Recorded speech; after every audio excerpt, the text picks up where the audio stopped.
आज के morning session में जैसे कि अपने हिंदी का टॉपिक चल रहा था, ये जैसे कि कल मैंने चैनल के बारे में आपको इंट्रोड्यूस करा के एक वीडियो डाला था, जो मैंने कहा था कि बोर्ड कक्षाओं को भी ये समर्पित रहेगा चैनल। और जहाँ तक दोस्तों अपन भी देखते हैं तो कंपटीशन में जनरल हिंदी है, इंग्लिश है, साइंस है, मैथ्स है, ये 10वीं तक ही कवर होते हैं। तो उन्हीं के साथ में ऐसा नहीं कि आप समझेंगे कि आप कंपटीशन का पढ़ाना बंद कर दिया, बिल्कुल उसी वे से अपन पढ़ेंगे। और कंपटीशन के लेवल से पढ़ेंगे तो बोर्ड वाले तो ऑटोमेटिक ही कवर हो जाएंगे। बोर्ड भी कोई कंपटीशन से कम होता नहीं, ठीक है ना, वहाँ भी प्रतिशत बनाने में बड़ा जोर लगता है। तो उसी क्रम में दोस्तों अपन दोनों उद्देश्य साथ में लेकर चलेंगे, ताकि विद्यार्थियों को भी जो इस साल में आए हैं और लॉकडाउन में फंसे पड़े हैं, उनकी पढ़ाई बंद है, तो साथ साथ में ऑनलाइन स्टडी उनकी भी होती रहेगी, ठीक है ना। तो हिंदी के जो अगले मैंने वीडियोज डाले हैं, वह वर्ण मैंने डाल दिए थे, वर्ण के टॉपिक आप देख लेना, नहीं देखे तो अच्छी तरह से जो आज पहली क्लास अटेंड कर रहा है वो। और उसके बाद में मैंने संधि के बारे में अच्छी तरह से आपको प्रकार वगैरह बता दिए थे, संधि क्या होती है वो भी बता दिया था। उस संधि के क्रम में आपको स्वर संधि, व्यंजन संधि और विसर्ग संधि 3 प्रकार बताए थे। उसी क्रम में पहले स्वर संधि के 5 भेद बताए थे। उस 5 भेद में से पहला भेद है अपना दीर्घ संधि।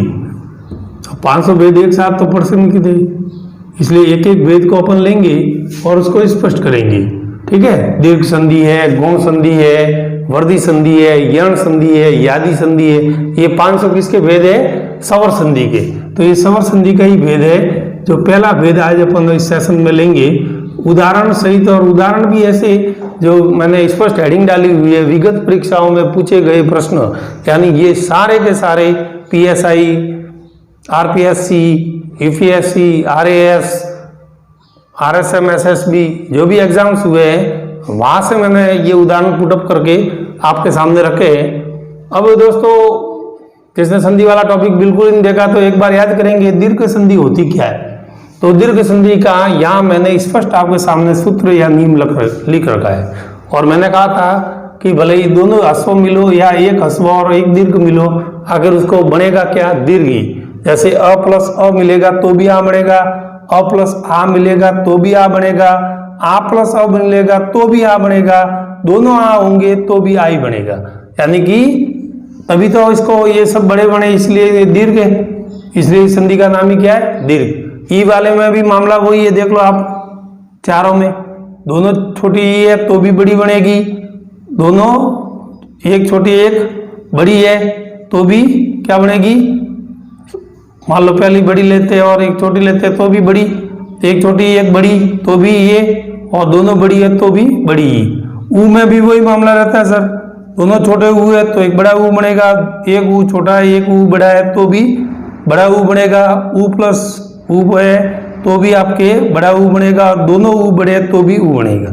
ये सर आपने कोष्टक में क्यों डाला? ये नियम मैंने बताया था कि अपने हिंदी में लागू नहीं होता, संस्कृत में लागू होता है, फिर भी इसकी भी संधि तो बनती है सर। तो री प्लस ऋषि जो दोनों मिलते हैं तो बड़ा ऋषि बनता है, और ये संस्कृत में प्रचलन में है, हिंदी में नहीं है, जिसका यहाँ मैंने एक उदाहरण भी डाल रखा है। ऐसे अपने को नहीं पूछेंगे, फिर भी आपको मैं वहाँ उदाहरण सहित बता दूंगा कि ये अपनी संधि का जो दीर्घ संधि का ये रूप है या सूत्र है, ये संस्कृत में प्रचलित है, हिंदी में नहीं है। अब दोस्तों देखेंगे अपन एक एक उदाहरण को, और इसकी संधि बनाने का आपके सामने सूत्र पड़े हैं, थोड़ी कोशिश आप भी करना। अगर नोटबुक लेके बैठे हो तो बहुत अच्छी बात है, या जब भी चैनल आप खोल के देखो आप वीडियो, उस समय कोशिश करना। मैंने संधि का मैं बताया था कि किसी को भी तोड़ते हैं तो जहां तक अधिकतर प्रयास रहता है अपन 20 में से तोड़ेंगे। बीच में से तोड़ने का नियम भी है, बीच में से तोड़ने के बाद जो 2 अक्षर अपन निकालेंगे 2 शब्द बाहर, उन दोनों का अर्थ भी होना चाहिए। ऐसा नहीं कि अर्थ निकल नहीं जा रहा और मर्जी आए वैसे तोड़ रहे तो संधि है ही नहीं। तो कहने का मतलब, और दूसरी बात रही बात, मैं फिर बता देता हूँ, संधि जो अपन बोलते हैं हिंदी भाषा, उस हिंदी भाषा के 100 वर्ड्स बोलते हैं तो उसमें से 60 वर्ड्स की ही क्या बनती है? संधि। सभी की संधि नहीं बनती। तो जैसे दोस्तों पहला उदाहरण है अक्षांश। अब इसकी संधि विच्छेद करना आपको दीर्घ संधि के रूप में। अच्छा, आपको तो आज तो मालूम पड़ जाएगा कि दीर्घ संधि पढ़ा रहे इसलिए दीर्घ के ही उदाहरण है। सूत्र आपके सामने ही है। अब आप इसको इस प्रकार से तोड़ेंगे कि इनका अर्थ भी निकलना चाहिए। तो कौन सा इनमें से नियम लागू होगा? तो ये अक्षा आया है तो मैंने कहा था जहां तक है आपको यहाँ से तोड़ना है, ठीक है ना। ये यहाँ से तोड़ेंगे तो इसका बन जाएगा अक्ष। अक्ष का अर्थ होता है दूरी प्लस अंश। पृथ्वी में दूरी पे घूमती है अक्षांश देशांतर आपने देखे होंगे, तो इसका उत्तर होगा अक्ष प्लस अंश। कभी अक्षांश की संधि पूछेगा, कभी अक्षांश में ये पूछ लेगा अक्षांश में कौन सी संधि है, तो आपको वो संधि विच्छेद आता है तो संधि तो बता देंगे कि इसमें मिला क्या है सर। देख लो इसका भी है और इसका भी है, अ प्लस अ मिला है तो क्या बना है? आ बना है। ये आपके सामने रहा, यानी अक्षांश में कौन सी संधि है? दीर्घ संधि। दूसरे में देखेंगे, थोड़ा प्रयास करेंगे हो पा रहा है अपने यहाँ से या नहीं हो पा रहा है। अधिकाधिक, ये भी पीएसआई के एग्जाम में पूछा हुआ है। अधिकाधिक, देखिए इसका दोनों के अर्थ निकलने चाहिए, तो इसका संधि विच्छेद होगा दोस्तों, बीच वाले शब्द को तोड़ना पड़े। तो अधिक प्लस अधिक, कोई दिक्कत नहीं होगी। थोड़ा सा अभ्यास, मैंने कहा था कि हजारों उदाहरण है तो हजारों तो करवा नहीं पाएंगे, तो आपको प्रत्येक में संधि के 10-15 उदाहरण जो भी एग्जाम्स में पूछे गए उनको लेके मैं आपके सामने सेशन दूंगा। फिर उसके बाद प्रैक्टिस आप जितनी करोगे उतना ही आपको फायदा रहेगा। अधिक का भी अर्थ निकलता है और से अधिक का भी अर्थ निकला, अधिक से भी अधिक, तो उसको क्या कहेंगे? अधिकाधिक। नेक्स्ट है दोस्तों, थोड़ा ध्यान देंगे, आमाशय। यहाँ अपन ने दोनों अ प्लस ये भी है ये भी है और मिलके क्या बना है? आ मिला है, ठीक है ना। तो अधिकाधिक बन गया। ये का बन गया? ये भी अ था, ये भी है, दोनों मिलके क्या बन गया? ये। नेक्स्ट क्रम में देखो, आमाशय। आमाशय किसको कहते हैं? अपने उदर को, पेट को। संधि विच्छेद करो, दोनों का अर्थ निकलना चाहिए, दोनों शब्दों का। तो देखेंगे एक बार, आम प्लस आसे। सर आम खाने क्या? आम वगैरह थे, यहाँ आम का मतलब होता है आव, ठीक है ना। और ये आसे मतलब होता है थैली या थैला कह सकते हो। ये थैला ही तो है, ब्लेडर क्या है? सारा भोजन जाके यहीं तो पड़ता है, आम में ही गिरता है, तो आम का जो थैला रहता है उसे आमाशय बोलते हैं। तो अब यहाँ थोड़ा देखेंगे आप क्या मिला है सर, या तो अ है और या क्या है? आ है, और अ और आ भी हो कोई दिक्कत नहीं है, और आ तो भी क्या मिलेगा? आई बनेगा। तो ये दोस्तों क्या बना? आमाशय। Got it? समझ में आ रहा है? तो आम प्लस आशय मतलब शब्दों के जो अर्थ आप तोड़ रहे हो उन दोनों के अर्थ भी आपको आने चाहिए। ये दोस्तों बहुत अच्छा उदाहरण है और ये भी कई एग्जामों में पूछा है। कंठ का किर्ण, ठीक है ना, कंठ का किर्ण, कांटों से भरा हुआ। आकीर्ण होता है, उसका अर्थ होता है भरा हुआ। तोड़ के बताओ। तो कंटक प्लस आकीर्ण। आकीर्ण क्या होता है? भरा हुआ।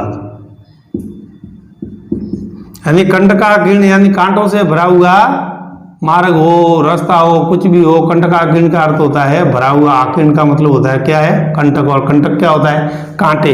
तो ये भी पूछा हुआ है, इसमें भी अ और आई मिला है। नेक्स्ट में अपन देखते हैं दोस्तों मुक्तावली। आप ध्यान से देख रहे हैं, मुक्तावली, ठीक है ना। तो मुक्ता प्लस अवली। यहां देखो आपने तोड़ा है तो क्या मिला? इसको तोड़ा है मुक्ता को, आ को, तो ये मुक्ता का भी अर्थ निकलता है और अवली का भी अर्थ निकलता है, ठीक है ना। तो मुक्ता का अर्थ होता है सर मोती और अवली का होता है पंक्ति कह दो, लड़ कह दो या क्रम कह दो, कुछ भी कह दो, यानी मोतियों की माला, उसे कहेंगे अपन मुक्तावली। अब यहाँ क्या सर जुड़ा? यहाँ देख लो आ है, ता में क्या है?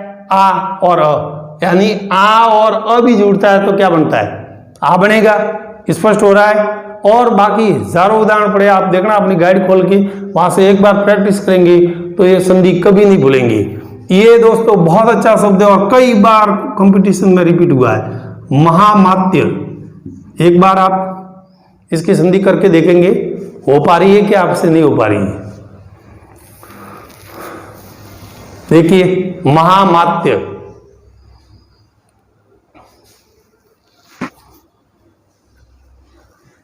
देखिए महा प्लस अमत्य, अमत्य क्या होता है सर? मंत्री, ठीक है ना। तो महामंत्री जो होते हैं उसे महामत्य बोलते हैं। क्या बोलते हैं? महामत्य।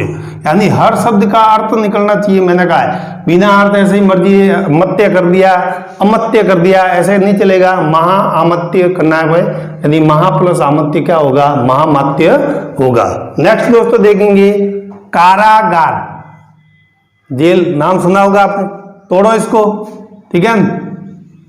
तो कारा प्लस आगार, दोनों का अर्थ बताऊंगा मैं। आगार तो आपको मालूम है, एक सीमा या घर कह दो, ठीक है। कारा यानी तो सीमा, और इसको कह दो घर, कह दो आगार, या जहाँ रहते हैं अपन निवास स्थान। एक सीमित स्थान जिस सीमा से अपन बाहर नहीं आ सकते उसे कारागार कहते हैं। देखो आ प्लस आ दोनों मिलके क्या बना? आई बनेगा। आ प्लस आ क्या बनता है? कारागार। तो आप आराम से इसकी संधि विच्छेद कारा प्लस आगार। तो कारा मतलब सीमा होता है, एक निश्चित सीमा तक ही कैदी रह सकता है, आपको मालूम ही है। तो कारा प्लस आगार, ये नहीं कि कार प्लस आगार करके आ जाओ। कार का अर्थ तो फिर आपको मालूम है, इंग्लिश का शब्द है कार। तो कार नहीं, कारा है इधर, और कारा प्लस आगार करना है। थोड़ा बहुत तो कॉमन सेंस मैंने पहले ही कहा है दोस्तों, अपने को भी आना चाहिए। और है हिंदी की बात, तो हिंदी जितनी जटिल भाषा मानते हैं अपन, और बिल्कुल है सर, हिंदी में पकड़ करने के लिए आपको बहुत सारे अध्ययन करने पड़ेंगे। आपको उपन्यास है वगैरह है, मैं पढ़ने की सलाह आपको दूंगी कि reading more and most. Hindi को आप जितनी अधिक पढ़ेंगे, भाषा कोई भी हो, जितनी ज़्यादा पढ़ते हैं उतने ही शब्दों का अपने को अर्थ मालूम पड़ता जाता है। ये तो आप कर लोगे, इसमें तो कोई दिक्कत नहीं, ठीक है। चिकित्सालय को तोड़ना है, आ से तोड़ना है, अर्थ निकलना चाहिए दोनों। अब चिकित्सक तो कर नहीं सकते, ये तो कोई अर्थ ही नहीं है। तो चिकित्सा होगा प्लस आलय, यानी चिकित्सालय, यानी जहाँ पे इलाज होता है उसे चिकित्सालय बोलते हैं। ये भी पूछा हुआ है दोस्तों, कई जने क्या करके आ जाते हैं, चिकित्स प्लस आलय। चिकित्स नहीं होता, चिकित्सा आलय, यानी दोनों में आ प्लस आई ही मिला है। नेक्स्ट में देखेंगे। अब दोस्तों देखो हरी इच्छा, हरी इच्छा में बोलो, हरी इच्छा में क्या करेंगे? अब ये आ वाले तो नियम अपने गए, अब यहाँ आ वाले तो है नहीं, री आया है, तो अपने को यहाँ पे तोड़ेंगे। तो हरि प्लस इच्छा, यानी भगवान की मर्जी, यानी भगवान की मर्जी, यानी ये भी री और ये भी री, तो री प्लस री तो बड़ा री ही बनता है। तो ये बड़ा री तो बना है। आ रहा समझ में दोस्तों? ये बड़ा री है और बड़ी मात्रा, बड़ी की मात्रा चाहिए, बोले ये छोटी है और ये बड़ी है, उससे भी कोई मतलब नहीं, अपने को तो बड़ी ही आएगी, क्योंकि दीर्घ संधि अपन पढ़ रहे हैं। नेक्स्ट, ये बहुत अच्छा शब्द है दोस्तों, और मैंने तो इसको कई एग्जाम में देखा। प्राप्ति इच्छा, किसी को प्राप्त करने की इच्छा, जैसे अभी बेरोजगार मित्र मेरे हैं, मैं हूँ, तो प्राप्ति इच्छा क्या है कि सरकारी नौकरी लग जाए, ठीक है। तो प्राप्ति प्लस इच्छा, अर्थ तो निकलना चाहिए ना, प्राप्ति प्लस इच्छा। क्या दिक्कत है? यहाँ पर भी ये और प्राप्ति में भी, क्योंकि ये मात्रा इस पे पड़ी जाती है तो प्राप्ति हो जाएगा। ये भी ये और ये भी दोनों मिलके ये बड़ी ही बना दी, प्राप्ति इच्छा। कोई दिक्कत दोस्तों? मेरे हिसाब से होनी तो नहीं चाहिए। संधि दोस्तों इतनी सरल है कि एक बार आप अभ्यास करेंगे बढ़िया, तो आपका कहीं भी रुकने का नाम ही नहीं है, मतलब कि गलत हो सके। लेकिन अपन क्या कर देते हैं कि वहाँ ऑप्शन आते हैं, तो वहाँ पे हरी में कभी हरी बड़ा कर देता है, और अपन जल्दबाजी में वो ऐसे भर के आ जाते हैं और बाद में पछताते हैं कि गलत कर दिया। तो थोड़ा सा क्या कंसेप्ट अपना फंडा है वो थोड़ा आप क्लियर करें और अधिक से अधिक प्रैक्टिस करें। और मेरा मानना है कि जो प्रैक्टिस मैक्स मैन परफेक्ट, उससे व्यक्ति एकदम परफेक्ट बनता है, और वास्तव में कहा है वो सत्य का है, इसलिए आप प्रैक्टिस करते रहेंगे। नेक्स्ट है सर प्रतीक्षा, करेंगे संधि का, देखते हैं कौन कर रहा है। प्रतीक्षा की बोलो क्या हो सकती है? प्रतीक्षा की संधि अर्थ मालूम हो तो होगी। प्रति प्लस इच्छा, इच्छा क्या होता है सर? इसका तो कोई अर्थ ही नहीं होता। होता है देखना, किसी की राह देखते हैं कि नहीं देखते? प्रतीक्षा करते हैं ना अपन, वेटिंग करते हैं किसी की, तो प्रति प्लस इक्षा यानी प्रतीक्षा। तो देख लो बड़ी ई है, ये छोटी ई है, उससे कोई मतलब नहीं अपने, तो यहाँ पे ई से बनेगा, तो ये क्या होगा, प्रतीक्षा। उसके बाद में देख लो अपने सामने है कपीश, हनुमान जी का नाम है भाई कपीश। बनाओ, क्या संधि विच्छेद करेंगे अपन,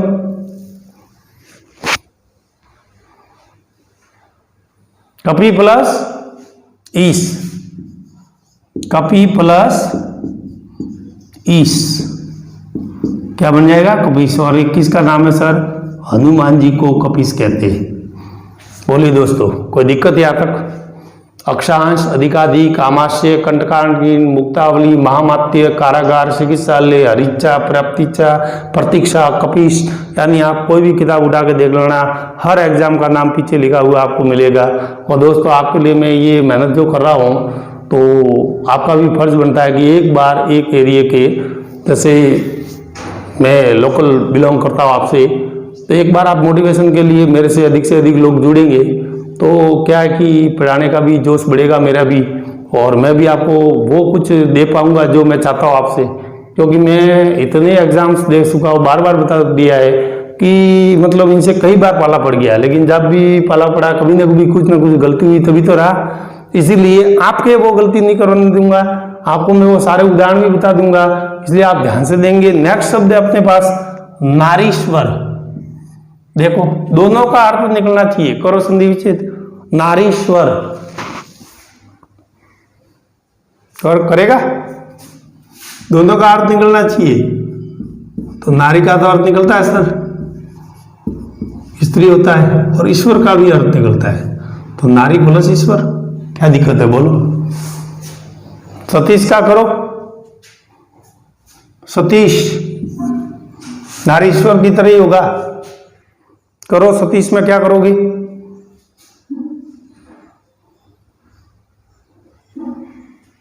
नहीं हो पा रहा है, अर्थ निकलना चाहिए। अब छोटा सती करे तो कोई मतलब ही नहीं निकलेगा, सती प्लस ईश, सतीश। और किसका नाम है सर, सतीश, भगवान शिव को सतीश कहते हैं। किसको कहते हैं, भगवान शिव को सतीश कहते हैं। नेक्स्ट जो मैं अभी आपको दे रहा हूं, गुरुपदेश। गुरुपदेश में संधि विच्छेद करो आप, अर्थ निकलना चाहिए आपके दोनों का, आराम से निकल जाएगा, कोई दिक्कत नहीं, देख लो। अब गुरु तो करते हैं नहीं, गुरु तो कोई अर्थ ही नहीं, गुरु प्लस उपदेश। और आपको अगर कंफ्यूज हो तो देख लो, उ और उ दोनों मिलकर बड़ा हुई बनेगा, तो ये बड़ा हुई बना हुआ है गुरुपदेश, कोई दिक्कत नहीं है। नेक्स्ट करो भानुदेव। भानुदेव भी इसी का भाई है, इसी उदाहरण से होगा, भानुदेव करो, नहीं हो पाएगा, अर्थ निकलना चाहिए। भानु प्लस उदय, यानी सूर्योदय जो होता है ना, उसी को भानुदेव बोलते हैं। तो भानु का अर्थ सूर्य होता है, ठीक है ना, तो भानुदेव मतलब भानु प्लस उदय। अब आता है अपने दोस्तों बहुत अच्छे उदाहरण है, लघुर्मी और सिंदूरमी करके बताओ संधि विच्छेद। लघुर्मी का क्या अर्थ निकलना चाहिए, अर्मी है, उर्मी है, पीछे क्या लगेगा, अगर अर्मी लगाएंगे तो अर्मी का कोई अर्थ ही नहीं होता, तो आपके हिसाब से क्या लग सकता है, आप देखिए एक बार, आपका भी पाला पड़ा होगा लघुर्मी सिंदूरमी से होता। उर्मी का अर्थ क्या होता है वो भी मैं अभी आपको बताऊंगा।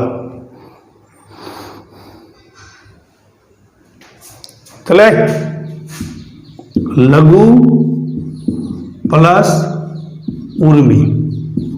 उर्मी क्या होता है सर, लहर, क्या होता है, लहर। ये सर सिंधु प्लस उर्मी, यानी सिंधु नदी है, उसकी जो लहरें होती है, तो आप लिख सकते हो सिंधु नदी की लहरें। यानी अर्थ तो आना चाहिए ना, मैंने कहा ना अर्थ तो होना चाहिए, इन्हें क्या अर्मी कर दिया, कुछ भी कर दिया, उर्मा कर दिया, ऐसे नहीं चलेगा। सिंधु नदी की लहर, तो ये सिंदूरमी और लघुर्मी बहुत ही मतलब इंपॉर्टेंट है, मैं स्टार लगा रहा हूं, और ये कई बार पूछे गए हैं। नेक्स्ट है दोस्तों चमुत्साह, चमुत्साह।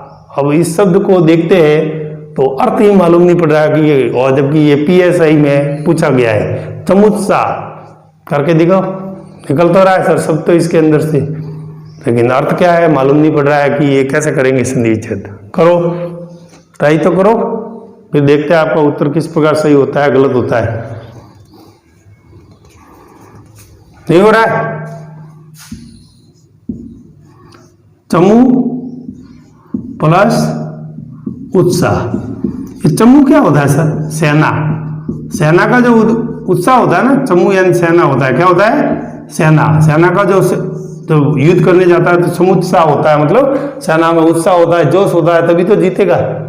नेक्स्ट है सर भूपरी, बहुत इंपॉर्टेंट है और कई बार पूछा गया है। भूपरी, भू यानी धरती होता है, परी उसका ऊपर का भाग, तो पृथ्वी के जो ऊपर का भाग होता है उसे भूपरी कहते हैं। संधि विच्छेद करो, क्या होगा भूपरी का? बताइए जल्दी, नहीं हो पाएगा? बता तो दिया मैंने यार। भू यानी धरती होती है और ऊपरी, ठीक है? तो भूमि के ऊपर का भाग जो होगा भू प्लस ऊपरी होगा, तो ये भूपरी हो जाएगा। शरीर में करो, अभी लघु में किया था आपने, तो शरीर में भी ऐसे होगा। शरीर नदी की लहरें होगी क्या? वासंती नदी की लहरें तो या किसकी होगी? शरीर नदी की। करो सरयू प्लस, सरयू भी एक नदी का नाम है, और क्या हो जाएगा दोस्तों? उर्मी, यानी सरयू प्लस उर्मी, यानी शरीर नदी की लहरें। भूधर्व, भूधर्व। और दोस्तों ये भी कई बार शब्द पूछा हुआ है, भूधर्व की आप संधि करिए, कोशिश तो करिए।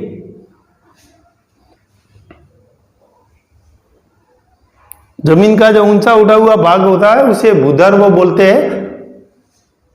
तो भू प्लस, भू तो आपको स्पष्ट दिख रहा है, करना है क्या पीछे? उधर भी तो लगाना है, तो भू प्लस उधर्व, ठीक है ना? भू प्लस उधर्व यानी भूमि का ऊपरी उठा हुआ भाग, भूमि का ऊपरी उठा हुआ भाग। कर लियो दोस्तों, कोई दिक्कत? और आप इसमें भी ऊ प्लस ऊ ही हो रहा है, देख लो, ठीक है?